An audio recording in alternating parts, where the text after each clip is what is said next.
as far as 2012, that a conspiracy exists, which was identified by Kristen Dupree in the email she sent to me, including the actions taken by Keith Bruno, Timothy Lawless, and Kristen back in 2012. Those legal actions taken against me back then are still in play today.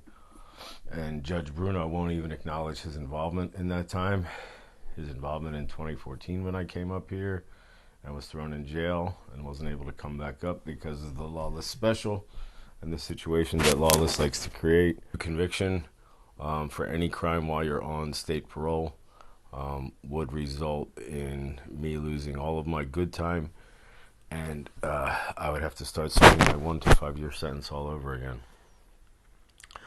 So Lawless knows this. Bruno knows this. They took advantage of a young woman and told her, look, we can get you custody if you just do this, and do this. And it's been a shit show ever since then. These people continue to take illegal actions against me. Even in 2014 after I came up here, and then again in 2016 after I had brain surgery, I tried to reestablish communication with my daughters. I was denied back then when Lawless was, I believe, getting ready to try some kind of abandonment bullshit with me. And now here we are again. Here we are 10 years later, and I have filed probably 15 petitions against these people in the last 10 years. And they're saying that I've abandoned my children. But the law is clear. It's very straightforward in New York State what can and cannot go on. The problem lies in the fact that these people just ignore New York State law because no one ever challenges them on it. They get away with whatever they want to do, and nobody has the money, the inclination, or the ability to get past that.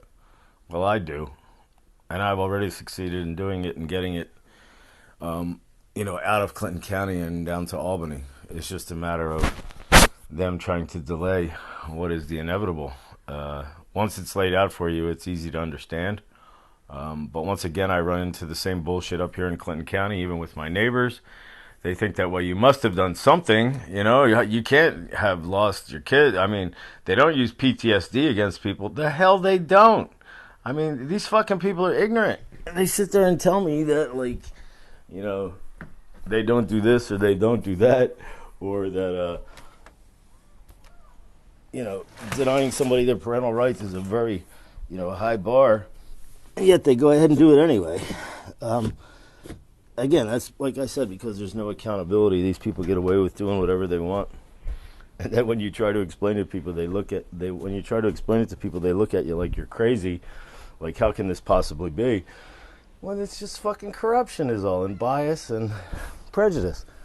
It's easy to see, and they use it against people like me because they can get away with it. So they're doing it again. They let my daughters go with some weirdo. I guess they're in Alabama now. I mean, this is the same shit they allowed to go on years ago. You can't take kids from one state to the other.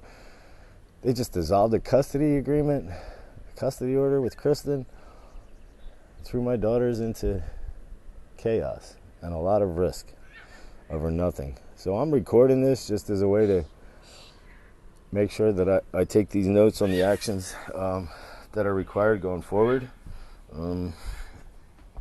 There are 20 different docket numbers pending, and we have to make sure that we get the scheduling order correct because, it's apparent the whole time. You can tell people what's going on and explain, what's happening in court.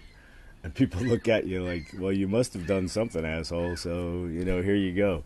Oh, that couldn't be further from the fucking truth. But when you're surrounded by ignorance and you ask questions or you voice what is happening to you, you can't really, anticipate what's going to come back to you because it's only a reflection of their own biases and experiences. And they want to think that Clinton County Family Court is a good place. It is not. It destroys people's lives. These people, destroy documented history of prejudice, corruption, and bias